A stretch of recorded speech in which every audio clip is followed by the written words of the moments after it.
Hey team, it's been a while since episodes. This is episode 2 of the Hall or Nothing Father and Daughter podcast with me, James Hall.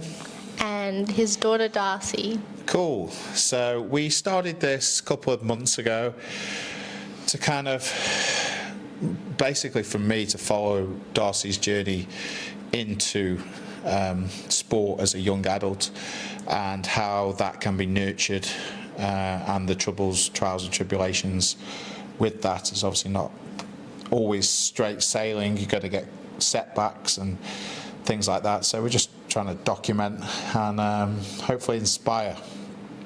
So what's happened recently, Darcie? You did short course state. Yes, so it was about a week ago. It was short course country, like pretty much state. I got 4 golds. I broke 2 country records. I absolutely smashed my 100 fly pace. Like at least a week ago, I was like 111 for 100 fly, and I smashed it out and I got 106, and I was, really happy with that. And that all came with all the hard training I'd been putting. And, when I hit that wall and looked at my time, I was just like, oh, God. Very, very happy. So you went 106, won the 100 fly, broke the record. Yeah. You went 101, 100 fly. Free. 100 free, 101. At 11 years old, you went 27 on 50 free and 30 on 55. So she had a great meet. Really good, won everything, couple of records.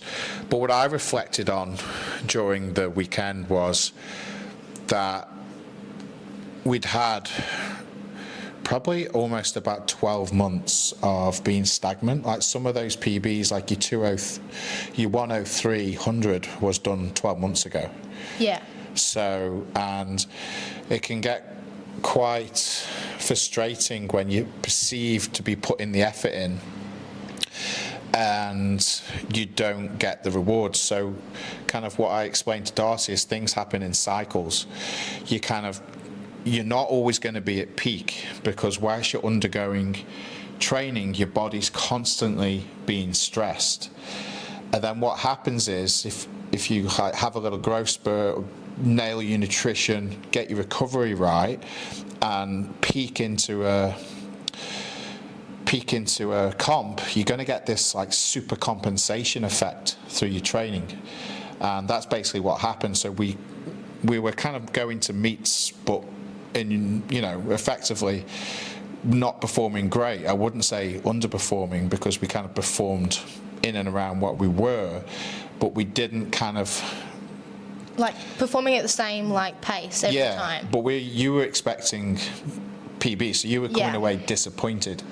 Yeah. So what I was trying to say is that, we're kind of still in a training phase, and whilst volume's high, you're not going to PB. That's where the work is done, but then you get the super compensation effect, which means when you come to the pool fresh, that's when you're going to nail a PB and you're going to feel fantastic, like unstoppable. So how did you feel the difference on the day was? Did you feel, what we did different was we stayed down in a hotel.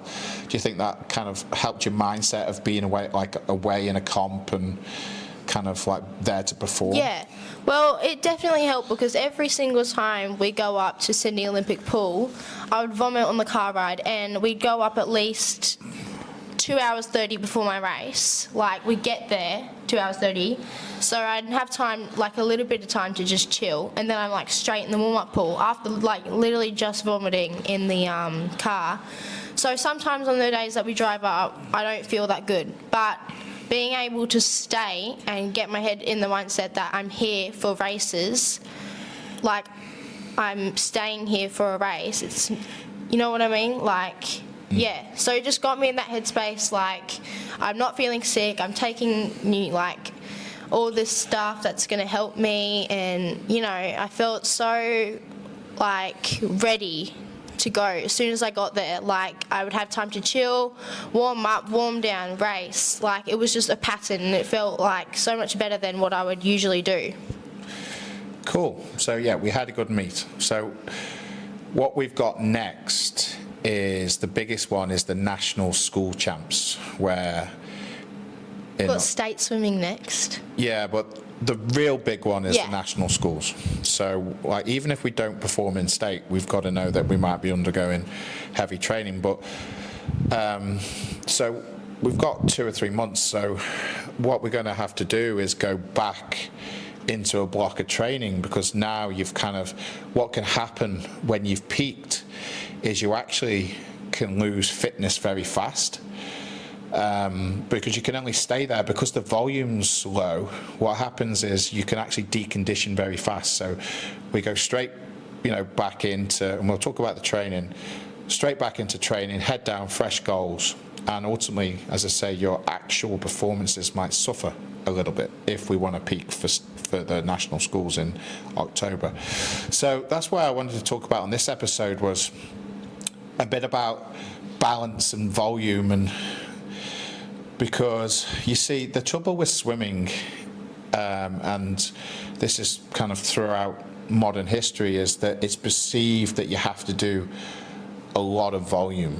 Like swimmers do 2 a day, like 12, 18-hour weeks, some of them. But you're only swimming at max around 4 sessions a week. So, because I like you to do 2 on, day off, 2 on, and then the weekend off. Yeah.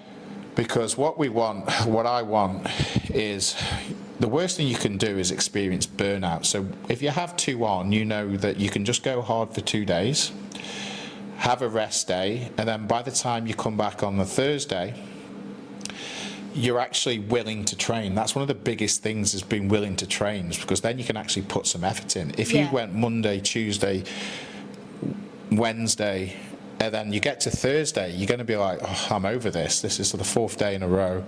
So I just think that the balance side of things is key. And one of the things we had a little discussion around, we didn't see eye to eye on it, was I wanted you to go work with an Olympic lifting coach, and we'll put some clips in.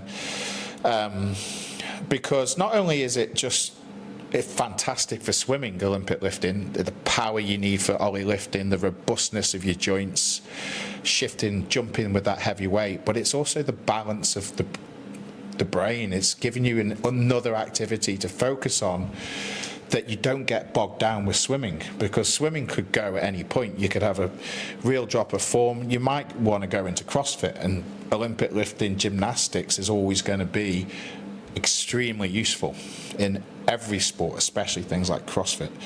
So yeah, what's your opinion on that? Do you agree? Did I bring you around to that way of thinking?